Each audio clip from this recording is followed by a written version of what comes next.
It's number 10. And I got to tell you, I'm excited for every one of these with you, but I have not been more excited than this one here because what we have in our recent rearview mirror is you had a split shop where part of your team went to Philly this weekend and you went to Dallas.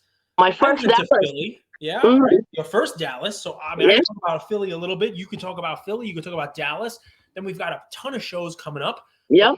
And we got the Mint, the next time around. And I think we're kicking around an idea of maybe doing our next episode of Black Jade Wolf Uncaged live from Mint, which would be pretty cool, I think. That'll be very exciting. Yeah. Be a lot of. If we decide to do that, maybe we'll we'll get some questions ahead of time. I'll have some questions from the audience, people who like this, and maybe I'll just be able to ask questions of you that the folks want to hear from you, about shows and you name it. So I'm going to say this. I'm going to do it a little backwards. Usually we have a flow of these. We talk about the shows you went to, then the shows that are coming up now, and then what we'll look ahead and the whole deal. I'm going to start off differently. Mint is at the end of the month. That is the next show I'm going to. All right. Yep. I'm excited for Mint. It's this big circle the calendar, end of the month, you name it. Are you also excited for Mint? And why? Yeah, a lot of people are telling me, "Oh, are you going to Mint?" That's the number one question. I know people are excited. I can't wait. I mean, it's like almost mini national atmosphere. Might even be better because it's more like regular. The new current people that a lot of social media influencers are attending it, so it's more like the current people that are in the hobby. There's less vintage, definitely. There's a couple of big vintage dealer, but it's very exciting. A lot of female. We have a big female dinner on Friday. So where we going? We don't know yet, but a lot of people. You just don't want to tell me. They want a bar. So. You just don't. You don't want me to crash that. I'll crash that in a second. That would be amazing. No, so Mint. Let's talk for 2 seconds because you did last year. What's something that you think they may change this year that is a positive? What you're helpful. You go to shows, people like you. You talk to these folks. What's something you're looking forward to this year that maybe they've improved on? Better carpet? Because the carpet was awesome last year. Well, the carpet was good. The biggest issue last year were a lot of people and my customer complaining were not enough dealers. People flew in, they were expecting a national type of dealer, availability and stuff like that. They weren't. So this year, I know they hired an outside source for event planning and all that stuff. And they really got some of the bigger dealers are there. So we'll see. I'm more excited about that. So it's good to buy, and if there's more dealers, more option. You don't want to fly in and there's only 5 store available in this super high end place. Now there's a big variety of stores, basically. Right. Well, now it's the second time doing it. The first time around, hopefully they learned some stuff from it. Have they been soliciting feedback from you guys, and have they been listening to maybe suggestions from folks like you? If not, call her. They've been since the end of last year's show. They've been very, that's one thing that I give them. They've been very open to listening and trying to change stuff. And it's one of the issue was the panels was almost the same time as the card show. So some dealers weren't happy about that. First, it takes away some people from the card show, and second, some of the dealers want to attend some of those panels. We want to learn from it.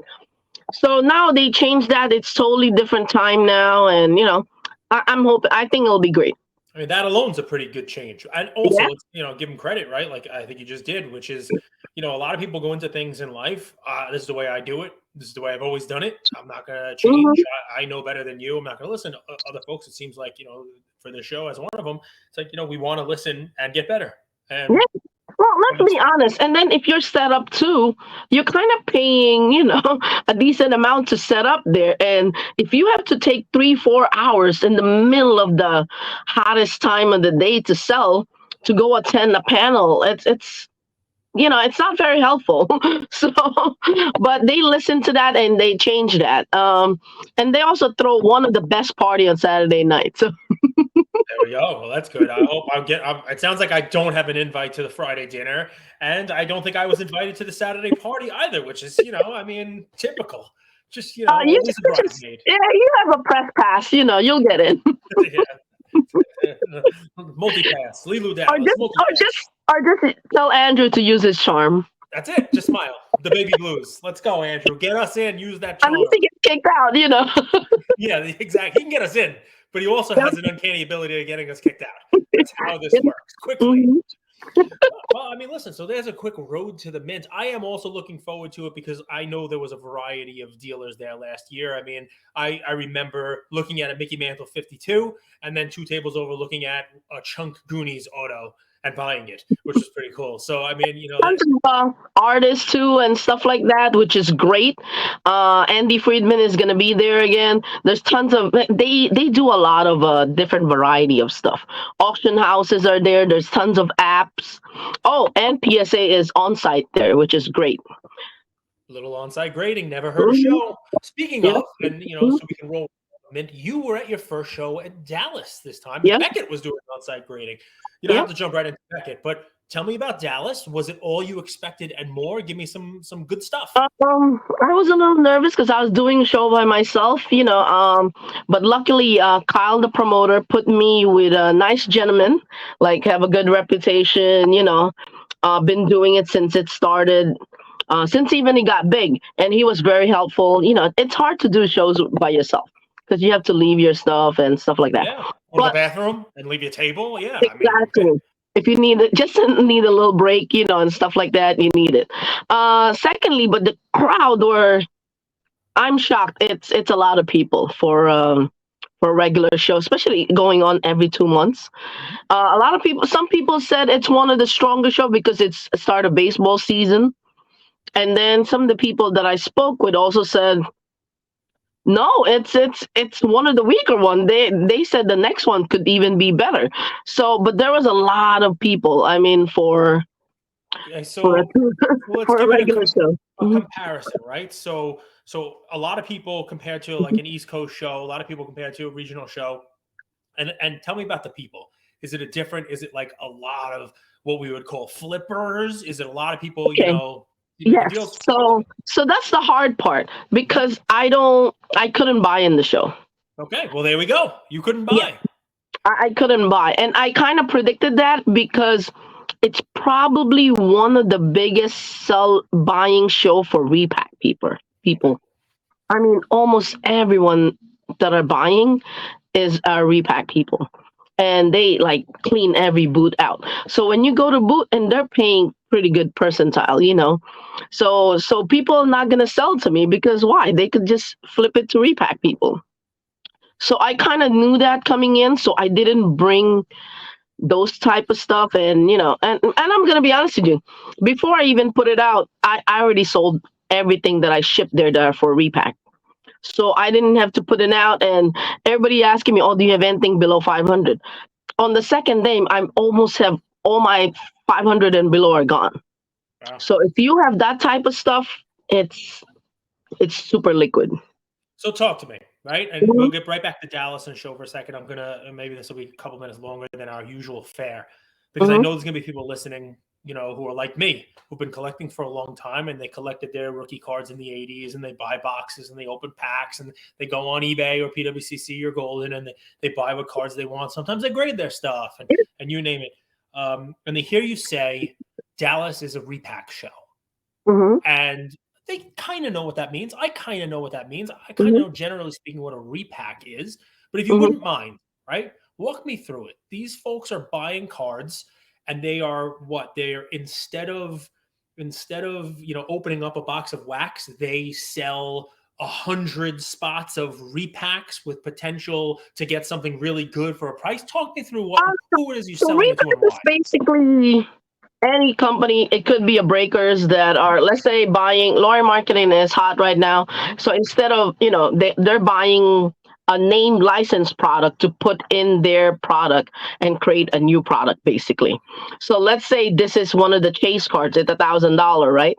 But they will put like $50 to like maybe $500, maybe a couple of chase cards that are $1,000, and then sell those boxes, basically.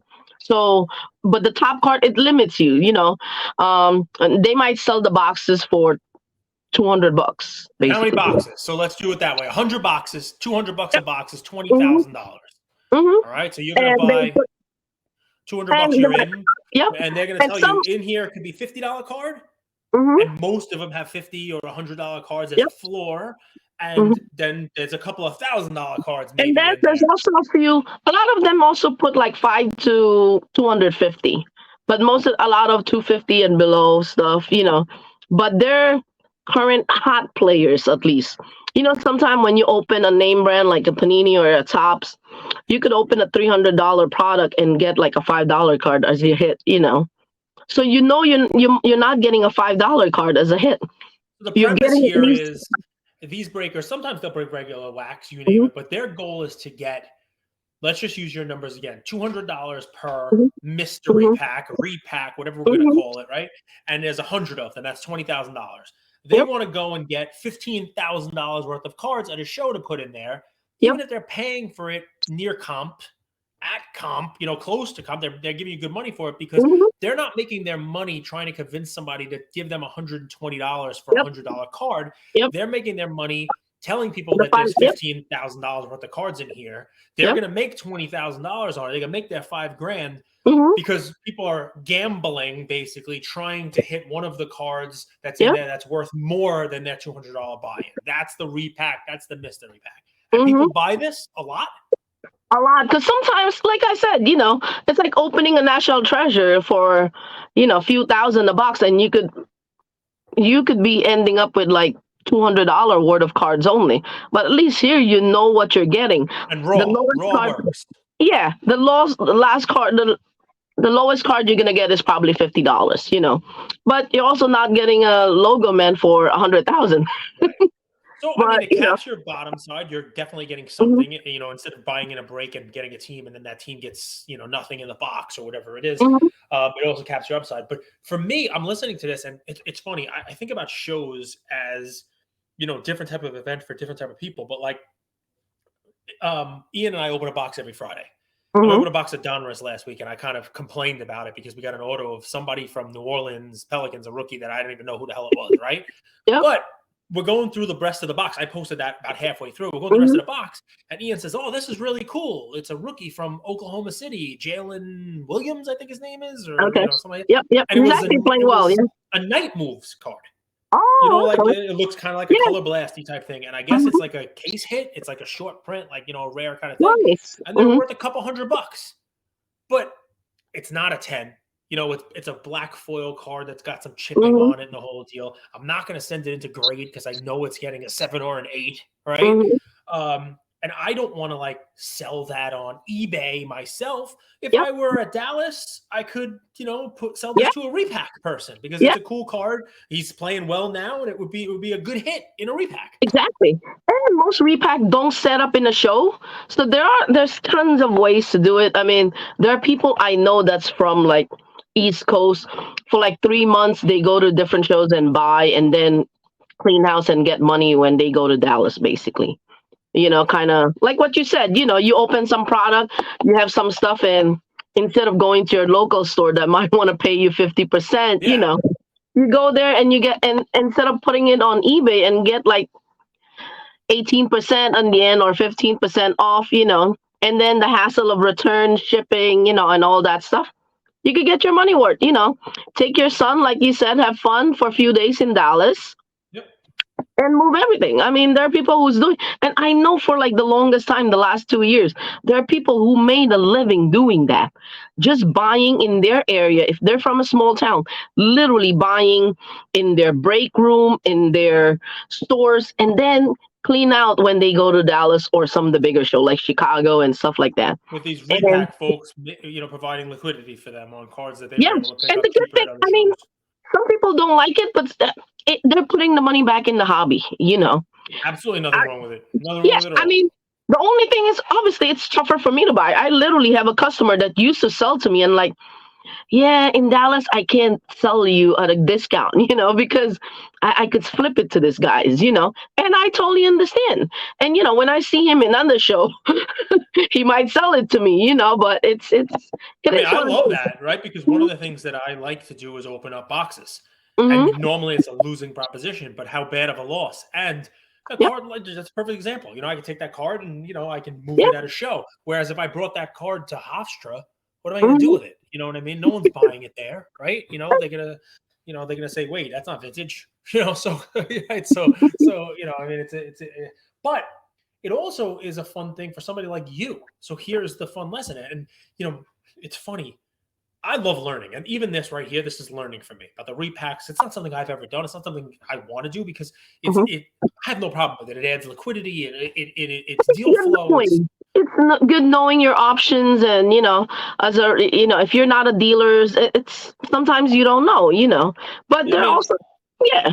What's fun is we've said a couple of times now, definitely on our show, Andrew and I talk about this, about how the model of buying at one show and trying to sell at the next show, it's not sustainable. It's a zero-sum game. But what you're bringing to the equation is that different shows have different types of liquidity. Different shows have different types of dealers buying different types of things. So as you point out, for the last couple of years, there have been people who went to shows where you could pick up cards and stock them up for the next Dallas show 2 months, where the repackers are there and are buying those cards at a price more than what you paid at a show in the Northeast, for example. Yeah, definitely. That's also the reason why I did Philly. Same weekend I wasn't there, but half my team is there. I know I could sell in Dallas. That's a no-brainer. But I also knew I can't buy in Dallas because I can't pay 100% or 90% what they're paying. It's just not worth it for me, Right. Can't pick up those sweet Trevor Lawrences, but you got them in Philly. Everybody knows everything. I was in Philly. No, so I mean, that alone is, it's great info. It's because it kind of explains a lot of what we saw going on. A lot of the, people, I'm going to Dallas. Dallas is the best show. Well, it would explain why a certain segment of folks like Dallas so much, because it provided liquidity for them on cards that they were picking up at other shows that they were going to. It provides liquidity if they were opening wax. So, and at a good price, because they were selling to someone who wasn't the end user, but close enough to the end user. Yep. And the way they were selling it, they don't have to explain a markup on a specific card, right? Exactly. So, I love it. It's great couple minutes for me. I feel like I learned something else about what goes on in the underbelly of the hobby there. Thank you. But that's why it took me a while to go to Dallas too, because I don't have a problem selling.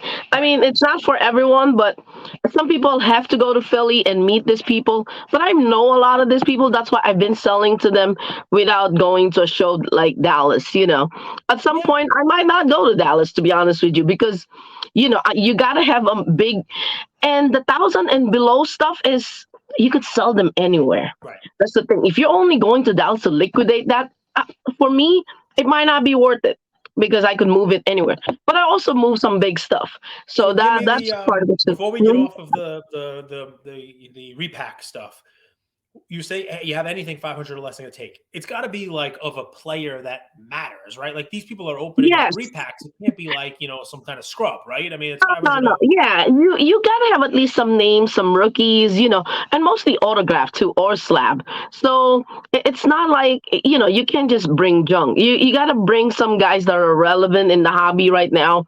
So semi-hot, it doesn't have to be all hot, but it has to be like people, if you're opening a product, that you'll be excited to pull that card. Right, not Zach Wilson. Okay. Yeah. So the two sides of Dallas for you are, it was good in that you were able to bring stuff that you already basically had sold. The repack stuff, you already pre-did a lot of that. So you brought that stuff. So you knew going there, you already had a baseline of money. You were selling your cards. You were going to be able to churn your inventory. But in a perfect world, at a show, you'd be able to take that money and buy from people coming in. You weren't able to do that. It wasn't a good buying show for you. Nobody comes to the table and like, oh, are you looking to buy? There's a couple, but they're mostly like super high stuff that they kind of got stuck the last few months, or last year, and they couldn't move, and they're hoping you would buy it from them. And give me a Dallas thing. How come? Is it because everyone knows who the repackers are at the Dallas show? So they're standing in the corner with a sign that says repack? I mean, like, how? You pretty much know you pretty much know who they are. First they walk around in group with all their names and their flair. All right, that's cool. All right, so give me one thing about Dallas that you did like. Were you able to sell some higher end stuff, I buy did. some So higher end stuff? it's a good mixture. I there's a lot of people. There's always option. If you have time to walk around the first day, I did buy a couple of deals in the first day and stuff like that. But it's just a little bit harder for walk through or walk in people to sell to you. But I also sold some bigger stuff. So I'm not complaining. I love the show. I will do it again. So it's all positive when it comes to that. And there's also Beckett grading there, which is great. So Let's talk about that. Did you grade anything? Did you see them grading anything? I was told by a lot of people it was crowded as hell. A lot of yeah, people grading over there. yeah, it was pretty busy. They were grading the whole time. I think till Saturday, later Saturday. I graded a few card. I didn't do so well, but it's okay. But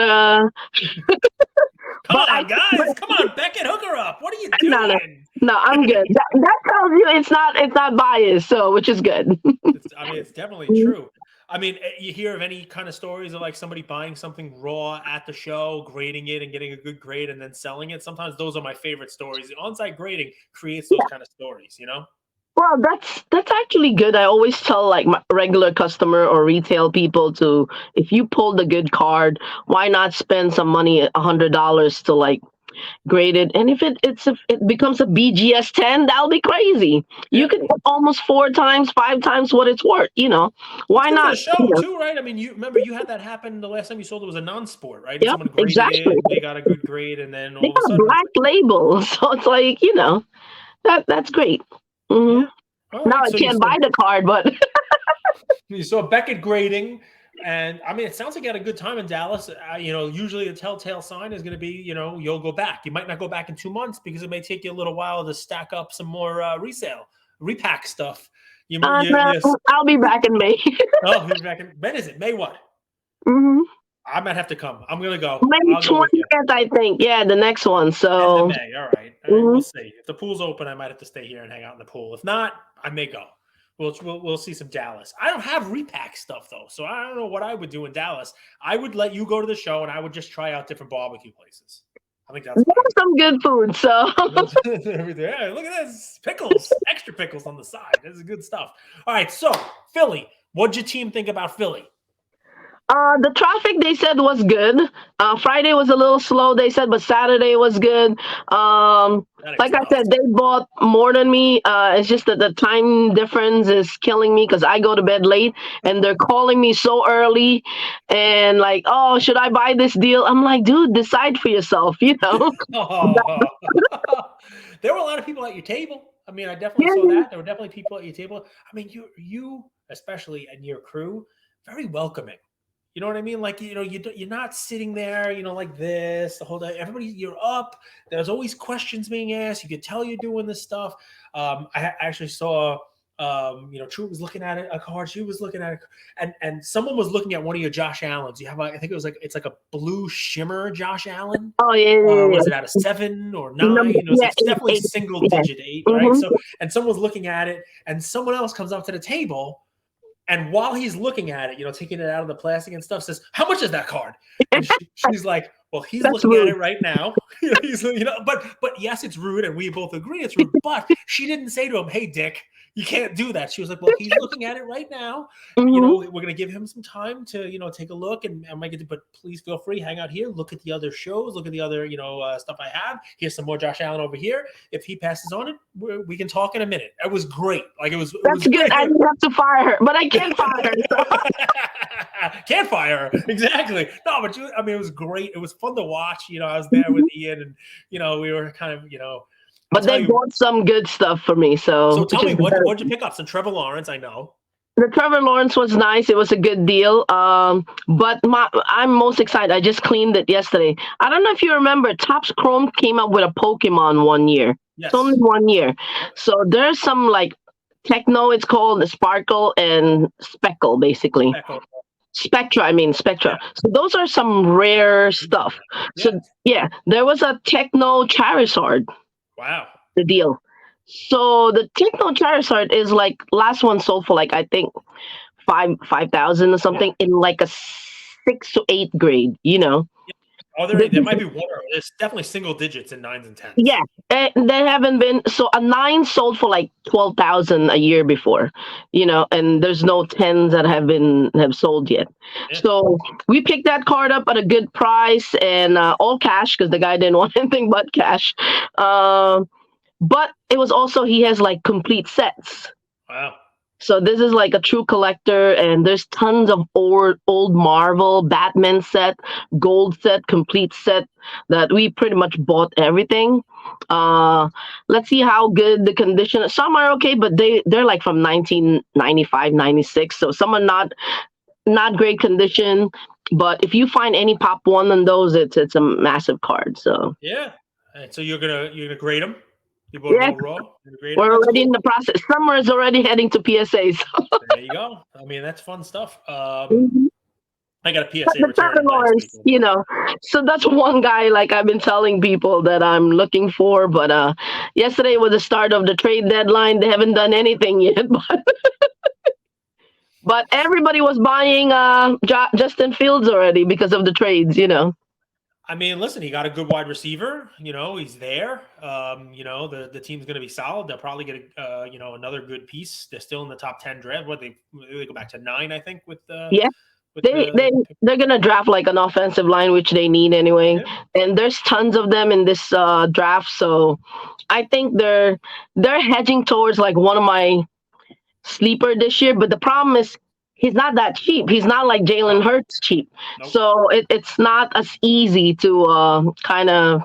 He's also not going to put up the passing numbers that Hurts. No, he's not that type. Yeah, but he can put up some crazy running numbers. The difficulty with him is the potential for injury. I know. What I mean? And also, I think the cap, the ceiling for him this year is Lamar Jackson's MVP season, which was amazing, and everybody loved Lamar Jackson, and he's winning the MVP, and Mahomes is going to win it. But people aren't collecting Lamar now. You know what I mean? And when you see Lamar, and that's like what your high side is, what your ceiling is, and you see what Lamar's cards are now, and he's still young, he can still do so much. I know. But the thing is, that's why I didn't jump on Lamar. I kind of don't have a single Lamar anymore, but I like him. But the problem is, the second year, he didn't grow really into throwing more. Like, that's the thing about Hurts. He was throwing more, and the coach was an offensive coach. He was sitting in the pocket more than he's running. Last year, he ran when he really has to. And that's one thing that I thought that kind of made Hurts to me a little better than Lamar last year. I'm not saying overall, he's better, but I think Fields it's good to see this year if he will throw a little bit more, and stay more. DJ Moore is fantastic because what he's done with Carolina, if he did that with the Bears, he'd be their all-time leading wide receiver already in 5 years. So it does matter what kind of weapons you have. I mean, it shouldn't surprise people that Hurts became a better passer when he had Smith and Brown lined up on opposite sides of the field. You got Moore. Let's see what else they put out there. Mooney is, okay. They have some. I'm not a Claypool fan, but they have some talent. And if they continue to surround them with talent, it probably makes you a better thrower. We actually met Devontae Smith in Philly. Yeah, I know. That's one thing I missed in Philly, though, because I was going to get some signed by Devontae, and there's a lot of Maxey fan, so I wanted to get some stuff signed, but I didn't get it done. So we met them both. You saw Ruben. Yeah, saw Ruben. I did not videotape my interaction with him. I mean, some people want to videotape it and put it out there. That's fine. What Ruben and I spoke about will remain between me and Ruben.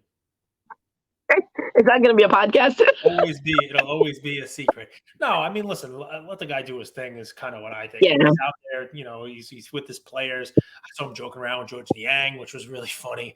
Telling him that, why is he doing nothing when everybody else is working? Because everybody's signing and he's just walking around with his boys. It was pretty funny. But yeah, I mean, everybody was after that guy. Yeah. I kind of try to let people do their thing.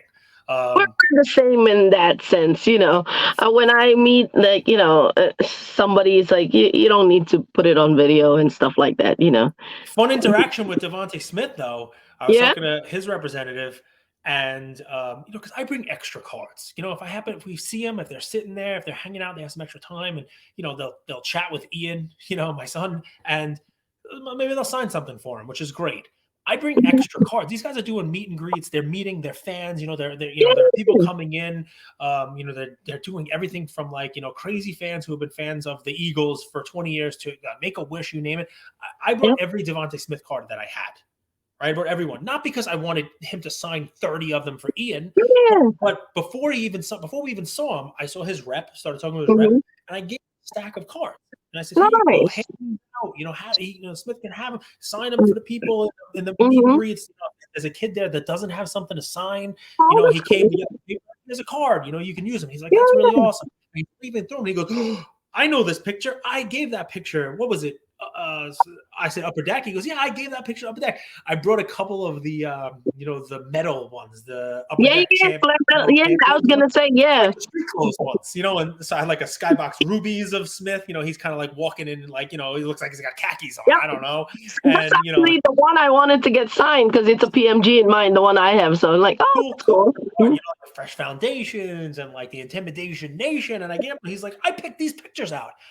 They came to me and said, I actually selected these. Look how they look. And he went right over to him and he said, he's like, look, this is how the cards came out. Check these out. You've never seen them? No, it's like I never saw them. So that was a cool moment, right? Yeah. And then he signed a card. I had a Contenders Optic, ticket of Devontae Smith rookie, not signed, but just a regular moment, and he signed it on the side. So now I have a Contenders rookie ticket, signed ticket for Ian's collection. So that was kind of cool. He changed his signature also, but he shortened it up a little bit.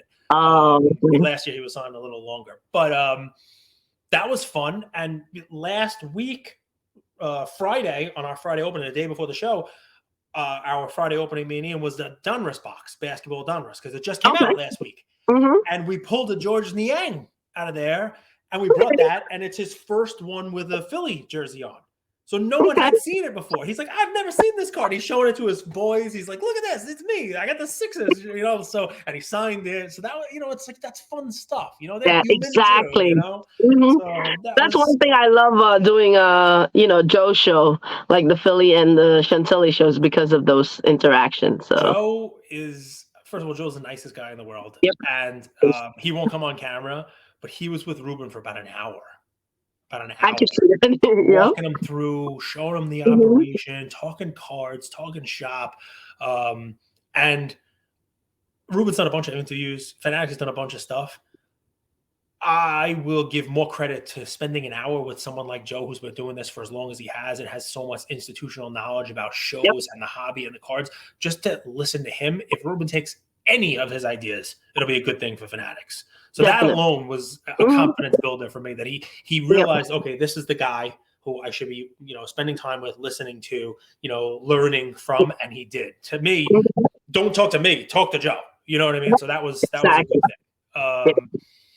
So you picked up some good stuff in Philly, and we missed you. Yeah, they definitely. I was so excited to come home and look at their pickup than me. So I didn't bring home anything. Well, I did bring home 2 cards because I collect rare tennis stuff. So I picked up a nice Sampras and Agassi dual autograph from Ace, like an old one. Yeah, so that's the only thing I brought back. You collect tennis cards. I think there were some tennis cards in the in that metal stuff too, but. Yeah, some of those old ones like Sampras, Agassi, you can get their stuff pretty inexpensive because it's inexpensive. I mean, they're like $500-600, for like the dual, but it's cool. 2 are probably like more I've seen play. To me, 2 of the greatest in my era. That type of thing. So I love that. You got non-sport, you got tennis, a card like that you might not see. So, you pick it up for yourself as your Dallas pickup. I mean, Ian and I opened Wax. He sold cards. He brought a bunch of Pokemon. He was going to the tables. Here you go. You're buying. And, he's selling cards, and he used the money to buy Wax. I bought a box of 89 Fleer. He was handing out packs to people saying, hey, pull the FF card, but he was actually saying the word. Yep. I saw that. You pulled it, right? No, we got a Griffey. Okay. I have the Ripken in PSA 10. I was at the Brigandy thing the week before. I brought that as my show. Okay. Rick Probst pulls out a $3 million Babe Ruth rookie, and I'm walking around with Billy Ripken. Yep.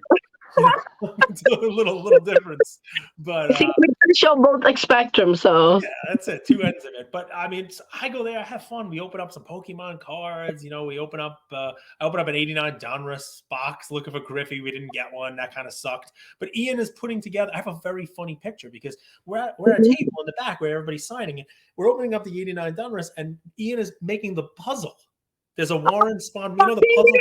I remember those. Yeah. To put it, and he came one piece shy, and he's begging me, "Go buy another box." I'm like, "I'm not spending all the money for another box. You get the puzzle piece." No, I'll just get the puzzle piece and get home. But I have this funny picture. I'm taking a picture of him building this puzzle as we're opening cards, and I look at the picture later, and Devontae Smith is standing right behind Ian, watching him. Like, what is this kid doing? He's opening cards. He's making a puzzle for funny. He's like looking at him like that. I'm like, I didn't share that with anybody. It was just funny because they're interested in the cards too. I took to Tobias Harris for a while about like the business and how it's, when they go and they do this, how, they get this kind of like, wow, a glimpse behind the scenes. It's pretty cool what they're doing. Devontae Smith's rep was like amazed by how much Maxey was signing.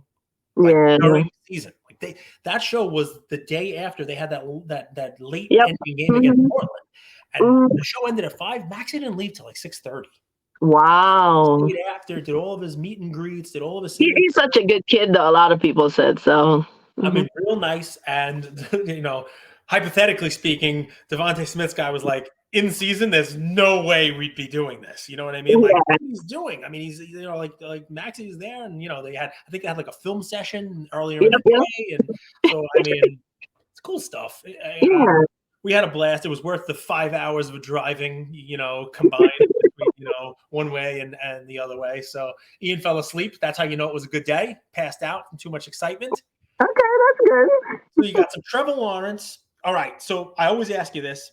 What's the next show you're going to, and how does that show differ from a preparation standpoint for what you did in Dallas/Philly? What are you looking to bring there, and what's going to be different there? Because you've gotten real good at this. Like, you went to Dallas. The Dallas show for somebody else might be a bad show because they didn't do their homework. They didn't know about the repacks. They didn't know what to bring and plan ahead of time. So I like to think maybe someone's listening to this who's going to go to the next show you're going to and is going to listen to your advice about how to prep, what to bring, what kind of show that is, and how it's different to what they might be used to. So what are you going to next? So we're flying out Thursday evening for Chicago. Right. Chicago is basically where the National is held. It's the same convention center. So Chicago is always a good blend of a mixture of Philly show and Dallas.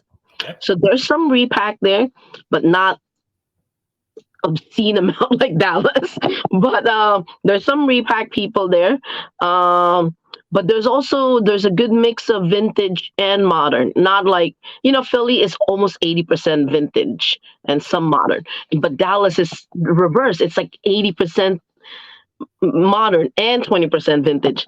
So this one is like almost 50-50, maybe still a little bit more vintage, but it's still so it's a good combination of both. So, but they're very heavy into their Chicago players. This weekend, I'm expecting a lot of people asking for Fields, DJ Moore. I know a customer of mine who's been texting me like crazy about bringing their DJ Moore collection. Nice. So I'm like, now in Chicago, smart. Yeah, that's a smart customer. He wants to sell some to me so he could unload some of them and stuff like that.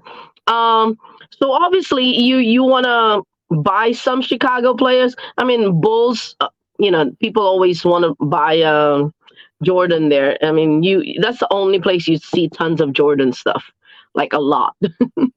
So are you bringing some Chicago stuff, or you're looking to buy, you're looking to sell? Are you bringing your own, or you're just going to hit up the DJ Moore guy and say, "Give me what you got, and I'm taking 10%"? No, I don't go crazy on wire.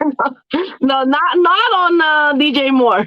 I will buy a couple of maybe some NTs and some rare ones, but I don't go crazy on wide receivers. So they're usually not a big bump. So there's still some love with Lauri Markkanen in there. So. So there, sometimes I bring them there. So Derrick Rose, they love Derrick Rose there still. So if you have some Derrick Rose there, they always Jimmy Butler?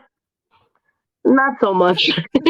Derrick Rose, but not Jimmy Butler. All right, that's cool. They love Derrick Rose there. I don't know why, but they really like Derrick because they wanted for them to sign him back this year, but he was the guy. I mean, he was that. So much Yeah. promise. So much promise. Yeah. Is the show in the same like convention center? It's in the Yep. Spence thing in Rosemont. Yep. Is it just like half the show, or I mean, it can't be anywhere near what?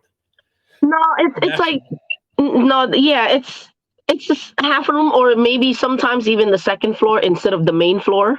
Okay. Yeah. So this time I think it's gonna be in the main floor, but half the room. So sometimes they have the Breakers Pavilion. Obviously, they don't have that, or they don't use the whole room basically.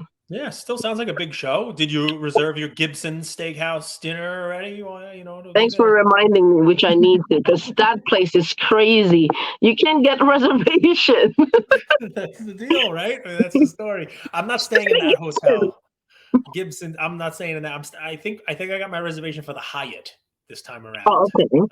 The bigger one that's kind of off to the side, not the main road. The one. Yeah. It's actually booked already for this national. Everything's booked. That's why I booked that one. I mean, I was able to get. I think it was in the Hilton last time, which was fine. It was right across the street. Less expensive, but less people, and it didn't have a huge lobby, so there really wasn't like a trade night in my hotel. The Hyatt was a huge lobby with like all kinds of rooms. There's trade night in every hotel room there. Yeah, it was crazy. Oh, so one thing I learned too in Dallas. Oh my God, please, let's go. I've never seen trade night like Dallas, dude. I mean, people are set up like there's a night, like a show. Yeah, that's what it looks like. Like it's its own show. Yeah, and I can't buy in trade night. Why? Because they won like 90% to 100%. Well, it's trade night. You're not supposed to buy anyway. You're supposed to trade. But no, You really want me to bring my big cards there? And no, I don't. So most of the time, I don't bring cards to trade night. I would rather just go and buy. What's funny about it? What I'm hearing about Dallas is there's this funny little reel going around right now where Jeremy Lee talks about dealers and flippers and the difference between the two. Yep. And I put in there a little Simpsons quote and said, "Hey, we already did this. Lucas did this, a couple months ago. I talked about dealers and flippers and the difference." And I think you could even make a difference, a kind of like layer it on what Jeremy was talking about, that the difference between dealers and flippers, the line between them is blurred differently depending upon what show you're at. You know what I mean? And as you said, hey, you don't get as many people walking up to the table saying, "Hey, are you buying?"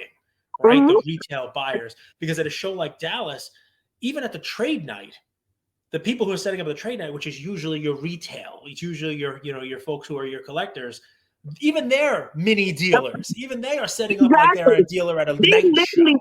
One guy brought his own chair and table. See? It's like so flippers are dealers in the trade night. The flippers become the trade night dealers.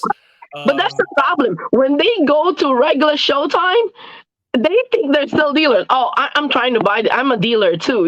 They tell me that line. And I'm like thinking, okay. You're like, if you're a dealer, you may be a dealer, but I'm Heisenberg. That's what you got to tell them. You tell them, we're nothing.